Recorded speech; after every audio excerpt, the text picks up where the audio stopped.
Hola amigos, vamos a hacer un nuevo video, esta vez extendido, para esta otra plataforma que es YouTube. Estamos viendo lo siguiente: plantas de tomate cherry que acabo de desmalezar y por otro lado de hacer una pequeña poda.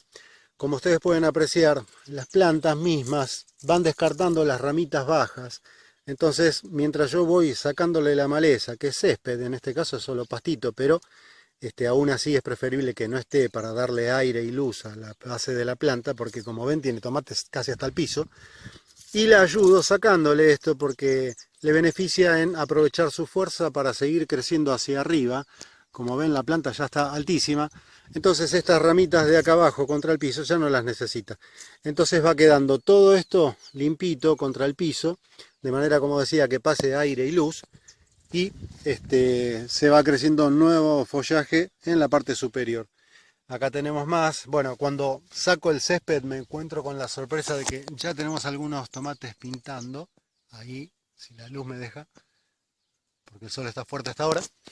Este, con lo cual en poquito tiempo vamos a estar haciendo cosecha de esto.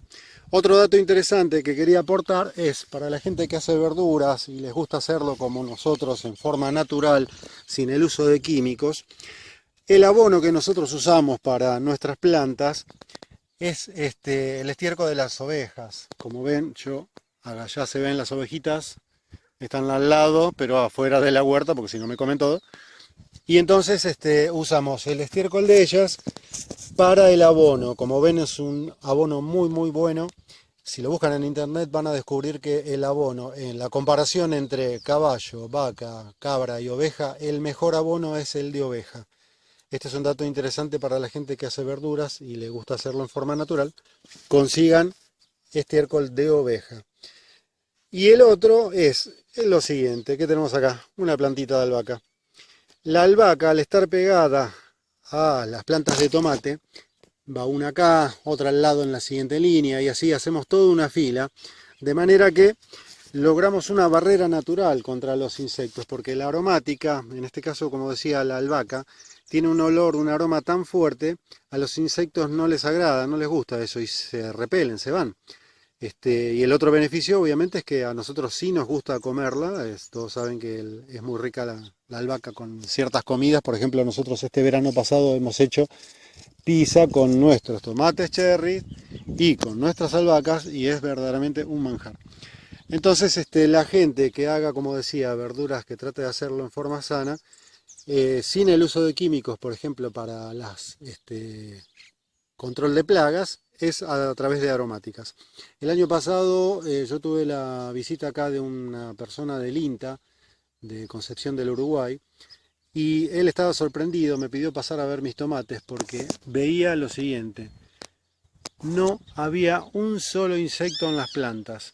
Bueno, cuando él se dio cuenta de la situación, él mismo me lo dijo. Me dice: lo que hiciste acá con las albahacas es una barrera natural contra los insectos. El dato fue muy útil, entonces este año lo repetimos. Hicimos, como decía, toda una fila de albahacas. Así que bueno, por ahora no hay gran cosa más. Voy a seguir cortando, desmalezando todo esto para que quede prolijito. Ya pintonean los tomates y se ve un poco mejor, que no da la luz fuerte. Son los primeros, porque obviamente hay muchísimos, las plantas realmente están muy cargadas, pero todavía verdes, ¿verdad? Y vienen más chiquititos más atrás.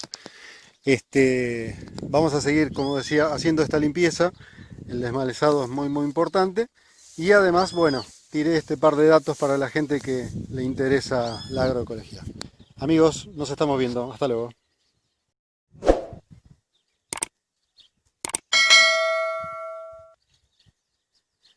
Bueno, ya despidiéndonos, si les ha gustado este contenido, les pido por favor se suscriban, hagan comentarios de todo lo que gusten, denle like, así me queda a mí el registro de que han visto los videos.